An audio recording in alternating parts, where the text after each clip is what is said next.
Guardians of the Realm, Scotland, 1335. Edward III leads the largest English army since Bannockburn into Scotland to place Edward Balliol on the throne. Bruce loyalists abandon homes, drive off cattle, torch crops and granaries. A trail of scorched earth stretches behind them. The English reach Perth and find nothing but ash. Balliol follows and sets up court, without coronation, without legitimacy. His authority rests on English swords. To keep England's backing, Balliol cedes Lothian to Edward III and hands out lands to Flemish and Gascon mercenaries. Late July, Flemish Count Guy de Namur marches north with a column of knights, aiming to join Balliol. Near Boroughmuir, outside Edinburgh, his force is intercepted. Guardian John Randolph and Sir William Douglas strike fast. Namur's men resist briefly, then retreat, pushed into the ruins of Edinburgh Castle. There they slaughter their own horses to block the gates and hold out overnight. At dawn, parched and surrounded, they surrender. Namur survives, but a blow to the face leaves him partially paralyzed. Randolph hands him over to the French ambassador in Scotland.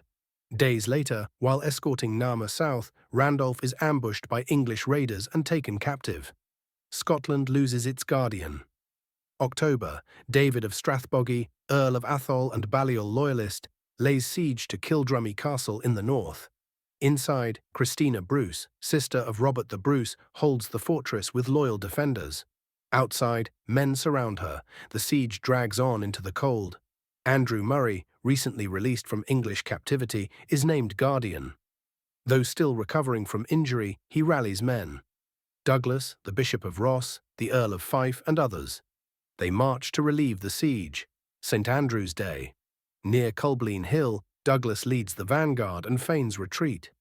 Strathbogie takes the bait and pursues, crossing a bogged stream in disorder. At the right moment, Murray's hidden force strikes from the flank. Assailed from front and side, Strathbogie's line collapses. He refuses to flee and fights to the death. The siege ends. Kildrummy stands. Balliol's northern hold disintegrates. Edward's campaign stalls. Winter closes in. Across the Channel, Philip VI of France threatens war. Edward III withdraws. Scotland still stands. King David II remains in exile. But the Guardians have held the realm.